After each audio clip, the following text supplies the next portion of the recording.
ఇందాక మనం వేణుస్వామి గురించి మాట్లాడుకున్నాము. ప్రభాస్ మదర్ ఎవరైతే ఉన్నారో కృష్ణంరాజు గారి భార్య గారు ఆమె మాట్లాడుతూ అంటే ఆయనకేం తెలీదు అంటే ఈ మధ్య ప్రభాస్ మీద వేణుస్వామి అనే వ్యక్తి ఎప్పుడు మాట్లాడుతూనే ఉన్నాడు. హెల్త్ బాగాలేదనో లేకపోతే ఇంకొకటి చాలా రకాలు మాట్లాడుతున్నారు.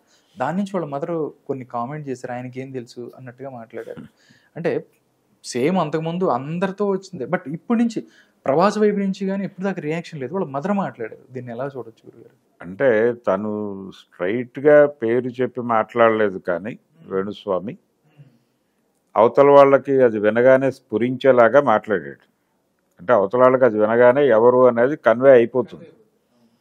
ఆ కన్వే అయిపోయే పద్ధతిలో డిజైన్ చేసి మాట్లాడాడు ఆయన.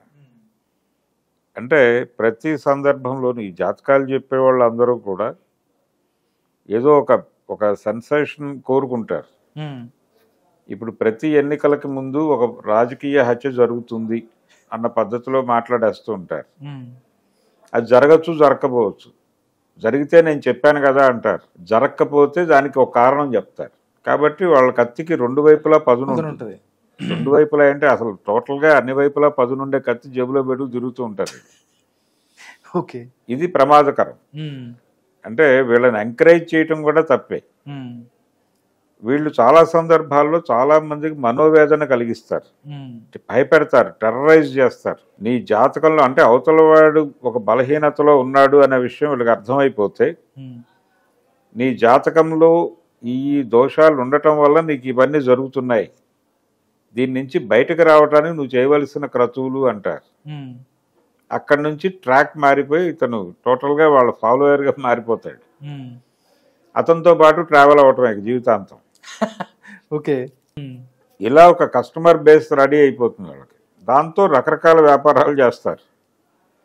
ఇలా భిన్నమైనటువంటి సెక్షన్స్లో వాళ్ళని అట్రాక్ట్ చేయడానికి వీళ్ళు బాణాలు వేస్తూ ఉంటారు. రాజకీయ రంగంలో ఉన్న వాళ్ళని, రాజకీయ రంగం మీద మాట్లాడతాడు ఆయన. కేసీఆర్ నెక్స్ట్ ఆయనే సీఎం అన్నాడు కదా. అవును, మరి కాలేదు కదా, నేను అనలేదు అంటున్నాడు. తర్వాత ఆయన అన్న వీడియోస్ వైరల్ అయినాయి, సర్క్యులేట్ అయినాయి. అవును, ఈ పద్ధతిలో ఉంటుంది వాళ్ళది. అంటే జరిగితే తాము చెప్పాం కాబట్టి జరిగింది అంటాడు. మేము నిర్ణయిస్తున్నాం రాశి చక్ర గతుల్ని అనొచ్చు కూడా. మా చేతుల్లో ఉంటాయి గ్రహాలు అని చెప్పి ఒక సినిమాలో డైలాగ్ కూడా పెట్టారు ఎవరు. అదే ధోరణిలో నడుస్తుంది. ఇందులో ఏదైనా సరే చేసేదాన్ని బట్టి ఉంటుంది. రకరకాల ఫ్యాక్టర్స్ ఉంటాయి. వీటన్నిటినీ శాస్త్రీయంగా స్టడీ చేసి ఎవరు గెలవబోతున్నారు, ఎవరేమిటి అనేది డిసైడ్ చేయొచ్చు. అది పెద్ద కష్టమేం కాదు. కానీ పర్సనల్ ఏరియాలోకి వెళ్ళిపోయి వీళ్ళిద్దరూ విడిపోతారు అని చెప్పడం, ఎవరిదైనా పెళ్ళి అవుతుంది అనుకోండి ఒక సెలబ్రిటీది, వీళ్ళిద్దరు త్వరలో విడిపోతారని చెప్పగానే అదొక క్యూరియాసిటీ అంశంగా మారుతుంది.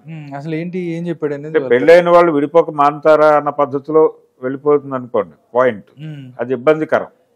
ఎవరో కలిసి తిరుగుతున్నారు, వీళ్ళు త్వరలో పెళ్లి చేసుకుంటారు అంటే 3-4 సినిమాల్లో రిపీటెడ్గా ఒక పేరు కనిపిస్తే వీళ్ళు త్వరలో పెళ్లి చేసుకుంటున్నారని చెప్తే కావచ్చు, కాకపోవచ్చు.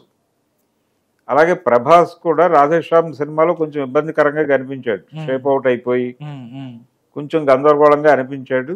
ఆ తర్వాత వచ్చినటువంటి ఆదిపురుష అదో ధోరణిలో నడిచిన సినిమా. సలార్ సినిమాలో అతన్ని టోటల్గా ఓపెన్గా ఎక్కడా కూడా ఒక షాట్లో కుదురుగా చూపించడు అతను, ప్రశాంత్ నీల్. ఇప్పుడు ఈ సందేహాలన్నీ రావడానికి కారణం అది అతను షేప్ అవుట్ అయిపోయాడు, లేకపోతే హెల్త్ సమస్యలు ఉన్నాయి, అనారోగ్యం ఉంది, ఏదో విచిత్రంగా కనిపిస్తున్నాడు, ఇలాంటి వ్యాఖ్యానాలు వచ్చినాయి. వీటన్నిటిని బయట వచ్చిన కామెంట్స్ని ఆధారం చేసుకుని ఆయన మాట్లాడాడు. అనారోగ్యం అని ధృవీకరించి మాట్లాడాడు. డాక్టర్ గారు లాగా ఏదైనా అనుకోవచ్చు. అంటే మనిషిని చూసి నేను చెప్పేయగలను అనే పద్ధతి కదా. నీ చరిత్ర అటు 7 తరాలు ఇటు 7 తరాలు చెప్పేస్తా ఉంటారు వీళ్ళు. ఆ ధోరణిలో బయట వచ్చినటువంటి అభిప్రాయాలే, రివ్యూస్లో రాసినటువంటి అభిప్రాయాలు ఇవన్నీ క్యారీ ఫార్వర్డ్ చేసి వీటన్నిటిని ఒక దగ్గరికి తీసుకొచ్చి అతనికి ఆరోగ్యం బాగాలేదని తేల్చేశాడు. తేల్చేసి అలాగే అతనికి పెళ్లి కాదు, ఇలా రకరకాలు. ఆయన అంటే దీనికి సాలబిలిటీ ఉందా లేదా, మనం ఏ వ్యక్తి గురించి మాట్లాడుతున్నామో ఆ వ్యక్తికి సాలబిలిటీ ఉంటే మాట్లాడేట. కంటెంట్ వెళ్ళిపోతుంది కదా, ముందు తర్వాత చూసుకుందాం అనే పరిస్థితికి వెళ్ళిపోయారు. ఓకే, ఇది ప్రైవసీలోకి వెళ్ళిపోతున్నాం, అవతల వాళ్ళ జీవితాల్లోకి వెళ్ళిపోయి మాట్లాడుతున్నాం అనేది మర్చిపోయి వెళ్ళిపోతున్నారు. జాతకాల పేరుతో. ఇది ప్రమాదం. ఉమ్, ఇప్పుడు గవ్వలేసి ఇష్టం వచ్చినట్టు మాట్లాడేస్తే ఎలాగా? ఇలా రకరకాల, ఈయన ఒకటే కాదు చాలామంది ఇలా ప్రజల్లో ఉండేటువంటి కొన్ని నమ్మకాలు వాటిని ఆధారం చేసుకుని ఉమ్, వ్యాపారం చేయటం అనేది అనేక మంది ఉన్నారు. అనేక మంది దుకాణాలు తెరిచి ఉన్నారు. అక్కడ ఎవరి స్టైల్లో వాళ్ళు చెలరేగిపోతూ ప్రజల్ని టెర్రరైజ్ చేస్తున్నారు. ఓకే. అందులో భాగంగానే ప్రభాస్ని టార్గెట్ చేశాడు ఆయన. ప్రభాస్ ఆ వీడియో మీద ఆయన అలాగూ స్పందించడు. అవును. ఇప్పుడు నిజానికి ఆయన ఒక తరహా వేణుస్వామి లాంటి క్యారెక్టరే పోషించాడు రాధేశ్యామ్లో. అవును, ఆస్ట్రాలజర్. కాబట్టి అదొక వైపరీత్యం. దాని ఎక్స్టెన్షన్లో ఆయన ఏదో మాట్లాడాడు. ఇప్పుడు ఆవిడ ఖండించే ప్రోగ్రామ్ తీసుకున్నారు. ఖండించిన అక్కర్లేదు, అది దాని మనది అలా నడిచిపోతుంది. అంటే మళ్ళీ ఇప్పుడు ఒకసారి మాట్లాడబోతే మళ్ళీ దాన్ని ఇంకా ముందుకు తీసుకెళ్ళిపోయారు, అందుకని మాట్లాడారా? ఒక క్లారిటీ ఇచ్చే ప్రయత్నం చేసింది ఆవిడ. దీన్ని వాంటెడ్ గానే చెప్పించారు, నిజంగానే ప్రాబ్లం ఉందని కూడా వ్యాఖ్యానాలు చేయొచ్చు రేపొద్దున. ఆయన దేనికి గ్యారంటీలు లేవు, ఆయన ఆగుతాడు అనటానికి లేదు. అలాగని చెప్పి అంటే ఆయన ఆ మార్జిన్ కూడా చూసుకుంటాడు జాగ్రత్తగా, ఎస్కేప్ అవటానికి. ఆ మార్జిన్ చూసుకుని ముందుకెళ్తూ ఉంటాడు ఆయన.